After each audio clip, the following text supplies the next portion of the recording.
Hi, it's Duncan again with another video blog for my YouTube channel.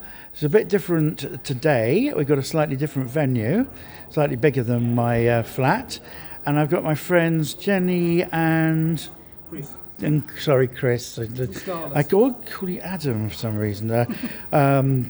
I've got Jenny and Chris, and they're going to answer a few questions about what it's like to be a Gerry Anderson fan and the various dimensions of fandom that they enjoy. I'll start with ladies first. Jenny, how long have you been a Gerry Anderson fan? I've been an Anderson fan for 22 years, sorry. So I was 3 years old when I first started watching, well, according to my parents anyway, and I'm currently 25 now. And what's your favourite Gerry Anderson show? Thunderbirds. Thunderbirds. Oh, ironic considering the get-up, but we'll get back to that later. Okay. And Chris, how long have you been a Gerry Anderson fan? Since I've been preschool age, so probably about 1972, 1973. Some of my earliest memories were having the Dinky toys. Right, that's lovely, because I'm a little bit older than you. I was born in 1963, and I started getting, I think I got a Thunderbird, J. Rasmus Thunderbird 2 for my 4th birthday in 1967. That's how far back I go. There were, of course, when weren't so much merchandise as there were when we had the Thunderbirds revival in 1991 and 2000. So what's your favourite pieces of Gerry Anderson merchandise? I think mine's the big Chief Captain Scarlet figure. Because it's the next best thing to own in a puppet. Yeah, so what the Space 1999 merchandise do you have? I've got a lot of the Round 2 kits, such as the 22-inch Eagles, the 14-inch Eagles, the Hawks, that kind of thing. I've also got an original Mattel John Koenig figure and an original Palitoy Commander Koenig too. And I've got the electronic stun gun and comlock. Oh, I remember. They reissued a lot of the Space 1999 figures a few years ago, but they couldn't reissue Commander Koenig and Dr. Helena Russell because both Martin Landau and Barbara Bain refused to allow their likeness to be used on this time round, which was a shame. It meant it's difficult for you to get a whole set, but there we go.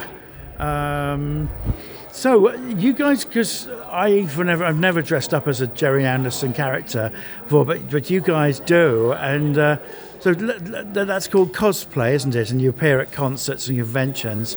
To be honest, I've been doing this before the word cosplay even existed. I've been Scarlet for 29 years now. So you have sort of games outdoors in sort of woods and fields and... It's mostly attending the conventions, things like that. It's posing for photographs, interacting with the public, interacting with the guests. I've had guests ask for photographs at some of the shows we've been to.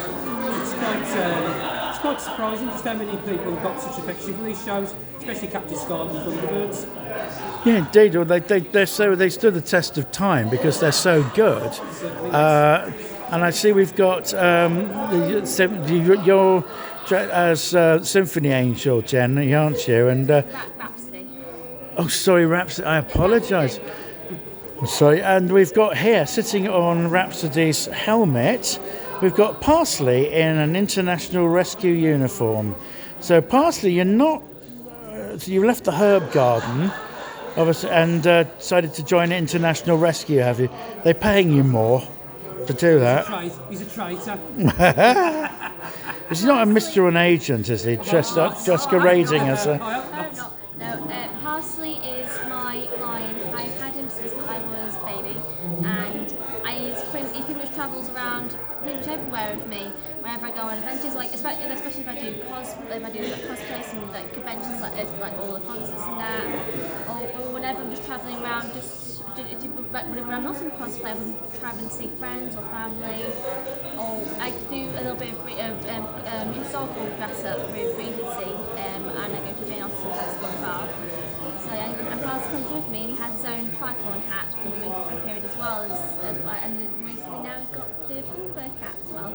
It's lovely. Yeah, so he's a very well-travelled lion, so he's definitely more well-travelled than he has been when he was in Herb Garden. Now, Chris, you were going to tell me about some anecdotes that you had while you were doing a cosplay. Oh yes, there's been some funny moments. There's that moment when you put your hat on, put your gun on, put your tunic on, you think, yeah, let's get out there. And then somebody turns around and goes, oh look, Thunderbirds. Right.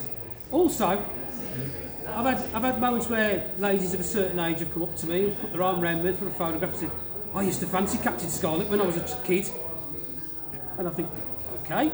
And I think my favourite one is Ed Bishop was the first person to see me dressed as Captain Scarlet, and he looked up at me and he said, fantastic costume.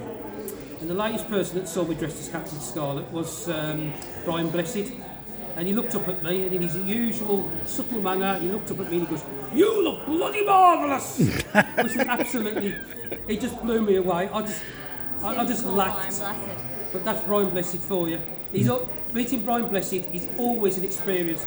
I also met Francis Matthews, the voice of Captain Scarlet, and he looked up at me and he said, good God, it's me, what are you doing in my outfit? And I looked back at him and he said, what are you doing with my voice? That's just a few. Yeah, I've not had many, but I've had a lot of interaction with many people with in my Rhapsody costume. Most recently, went to the Games Expo at the NEC not too long ago, and was waiting in the halls, just waiting to go into the event, and then immediately we had two people saying, "I love your costume," and then just before going into the halls, I got immediately asked, like, "Can I have a photo with you?" I said, brilliant. I wasn't even in the hall in the event and ordered again after photos, so it's just lovely when I get people. It's lovely to be recognised and appreciated. It's been a roller coaster for the past 29 years, that's all I can say. The experiences I've had because of Captain Scarlet have just been phenomenal. Well, I think we've all had wonderful experiences with either Gerry, sadly now that he's no longer with us, but with people who worked on the shows.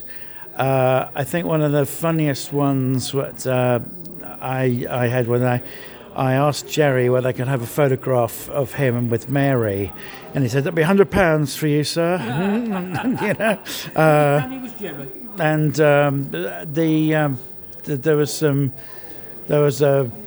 it's just really nice, and you treasure these moments, you know, for the rest of your life, and you tell you. That money can't buy.